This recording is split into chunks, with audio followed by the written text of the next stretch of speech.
మీరు ప్రిపరేషన్‌ని ఒక 1 డేని ఇలా ప్లాన్ చేసుకునేవారు? అంటే మార్నింగ్ నుంచి నైట్ మీరు పడుకునే వరకు ప్రిపరేషన్ కోసం ఏ విధంగా ప్లాన్ చేసుకునేవారు? నార్మల్‌గా నేను డైలీ ఒక 4 షిఫ్ట్స్ అని పెట్టుకుంటా.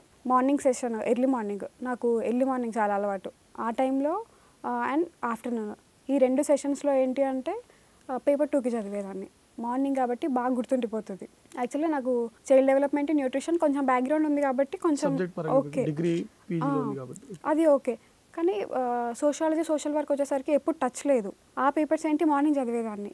నెక్స్ట్ ఆఫ్టర్‌నూన్‌కి వచ్చేసరికి పేపర్ 2 అండ్ ఆఫ్టర్‌నూన్ తిన్న తర్వాత నిద్ర వచ్చేస్తది అనేసి అర్థమెటిక్ రీజనింగ్ చేసేదాన్ని. ఒక ఈవినింగ్ 4 వరకి అట్లా చేసిన తర్వాత నెక్స్ట్ ఎకానమీ, మిగతా పాలిటీ చాలా ఇంట్రెస్ట్. సో, అట్లా డేని కానీ డైలీ మార్నింగ్ నేను స్టడీ హాల్‌కి 5కి, 5:30 5కొచ్చాను అనంటే ఒక 10, 15 మినిట్స్ ఈరోజు నేను ఏం సబ్జెక్ట్ చదవాలి, ఏ టాపిక్ కవర్ చేయాలి. ఆ టాపిక్ కవర్ చేస్తే ఫుల్ హ్యాపీగా ఫీల్ అయ్యేదాన్ని. అట్లా నేను హ్యాపీ ఫీల్ అయినానంటే ఒక టీకెళ్తా. లేదంటే టీకెళ్ళను. ఆ టాపిక్ అయిపోయిన తర్వాతనే టీకెళ్ళాలి. టీ తాగితే అదొక రివార్డ్ లాగా నాకు. నార్మల్‌గా మనకు స్కూల్‌లో ఒక ప్రైజ్ ఇచ్చినట్లు. అట్లా డేని మొత్తం ఖచ్చితంగా ఒక ప్లాన్ ఇది అయిపోవాలి అంటే అది అయిపోగొట్టేసిన తర్వాతనే వెళ్ళేదాన్ని.